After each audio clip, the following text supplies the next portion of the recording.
Kategori untuk bisa disebut Tuhan, batasannya yang pertama absolut. Anda pasti sepakat, nggak mungkin Anda mau bertuhan kepada yang relatif. Lawan dari absolut itu relatif, ya. Cantik itu relatif. Muda itu relatif. Kenapa? Ada bandingan. Saya bisa disebut muda dibandingkan Pak Abdullah Wasian yang udah ngantuk-ngantuk ini, ya. Mudah, karena ada bandingannya gitu, ya. Anda bisa disebut wanita karena ada laki-laki. Ini bisa disebut warna hitam karena ada merah, begitu.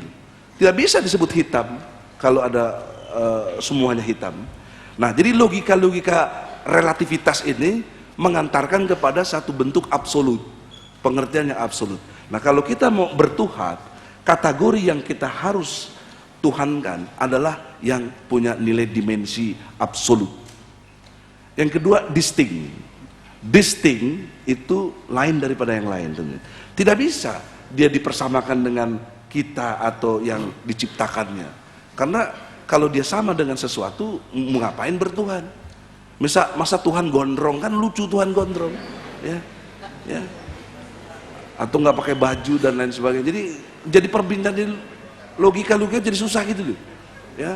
Atau kalau yang Hindu, Buddha pakai patung-patung representasinya, karena siwa perusak digambarkan tangannya banyak karena merusak, begitu loh. Brahmana karena baik senyum, kan jadi relativitasnya itu luar biasa, begitu loh. Tuhan menjadi tidak distinct, menjadi sama dengan yang lain, jadi nothing sesungguhnya. Ini logika. Kemudian ketiga, dia harus unik itu sama dengan satu-satunya, nggak bisa. Ini tidak unik. Kenapa tidak unik? Karena ada yang lain yang bisa sama dengan ini. Ini juga tidak unik, ya. Moderator juga tidak unik, yang pakai jenggot-jenggot gini banyak. Benar, tidak unik. Nah, jadi kalau mau dikategorikan dia Tuhan, dia harus yang unik. Nggak mungkin, nggak bisa. Itu logika yang sehat kategori, barulah oh itu Tuhan, gitu loh. Nah, jadi absolut, distinct, dan unik. Nah, mari kita jujur, konsep Trinitas Anda benturkanlah logika tadi yang kita yakini kebenaran tentang yang kita anggap sebagai Tuhan. Konsep Trinitas Anda itu bisa nggak diterima secara absolut, distinct, dan unik, gitu loh, dalam kategori sebagai Tuhan. Kalau nggak bisa, untuk apa kita bertuhan kepada yang relatif seperti itu? Untuk apa coba logikanya? Nah, ini menurut sejarah, konsep Trinitas itu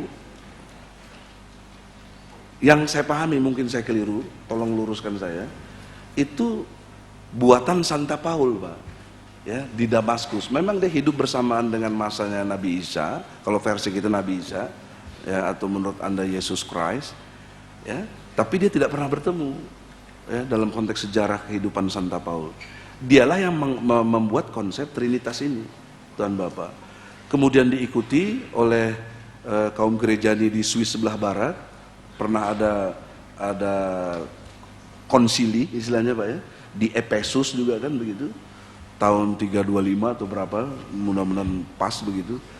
Itu rumusan disebut Trinitas Yesus Kristus sebagai Tuhan pada saat konsili itu.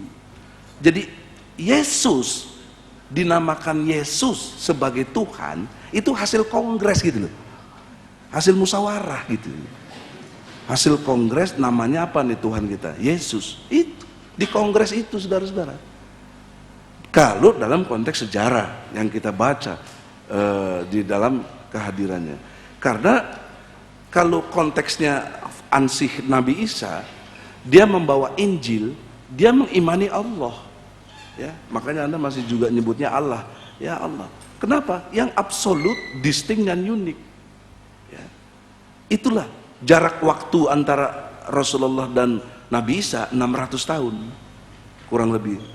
Dan kalau pakai logika-logika metodologi yang saya bangun seperti ini, dengan objektif, sistematis, kemudian kita toleran sikap kita, jangan pokoknya, Kalau pokoknya itu preman, satpam, dan tentara pada umumnya atau polisi, pokoknya.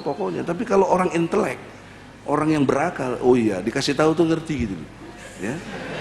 Nah, untuk itu di dalam pengertian metodologi inilah kita mesti menyepakati seperti itu. Nah, kalau Islam gimana? Islam sederhana sekali. Qul huwallahu ahad, Allahus samad, lam yalid walam yulad, walam yakul lahu kufuwan ahad. Paling tidak kita anggaplah apa ini Al-Quran wahyu, kita singkirkan dulu lah. Tapi kita lihat materi yang disampaikan oleh isi Al-Quran itu. Anggaplah kita meragukan dulu. Seperti Anda, karena tidak menerima dulu Quran. Ragu, tapi pikir dong, Anda kan punya otak. Pakai otak. Kok ada Qul huwallahu ahad, Allahus samad, lam yalid walam yulad, walam yakul lahu kufuwan ahad. Ini kan kalau dikategorikan absolut, distinct, unik, semua kategori ini masuk. Qul huwallahu ahad. Katakan yang pantas jadi Tuhan itu cuma Allah, nggak ada yang pantas. You mau sebut yang mana coba? Coba sebut yang absolut, distinct dan unik, yang universe, yang menguasai universe, tata ruang. Ada lagi kalau di Quran tuh wal awalu wal akhiru wa johiru wa batidu wa huwa bikulli syai'in alim. Dia yang awal, dia yang akhir, dia yang johir, dia yang batin. Ini kalau mau di breakdown lagi, apa tentang kategori yang disebut dengan Tuhan. Jadi jelas gitu. Dia yang mengawali totalitas jagat raya ini dan dia yang mengakhiri. Bicara awal dan akhir, ini bicara tentang space and time. Dan Anda mau pergi kemanapun di dunia ini, tidak mungkin lepas dari space and time. Tidak mungkin lepas dari ruang dan waktu. Kemanapun Anda pergi, dimanapun Anda berada. Bahkan Anda akan bisa cerdas dengan jawab. Anda bisa jawab? Tolong jawab pertanyaan saya. Anda merasa punya Tuhan yang absolut, distinct dan unik. Bagaimana Anda menjelaskan bahwa Tuhan itu maha tahu? Dari mana Anda tahu bahwa Tuhan maha tahu? Tahukah Anda Tuhan maha tahu? Yang katanya Anda udah ke 60 negara, kemana 300 buku baca, sederhana. Tahukah? Jelaskan pada saya mengapa Tuhan bisa maha melihat, mengapa Tuhan maha tahu. Maka logika-logika objektif seperti inilah yang saya mau, teman-teman. Jadi dialog kita itu bukan menghujat, bukan apa, tapi memang mikir itu loh.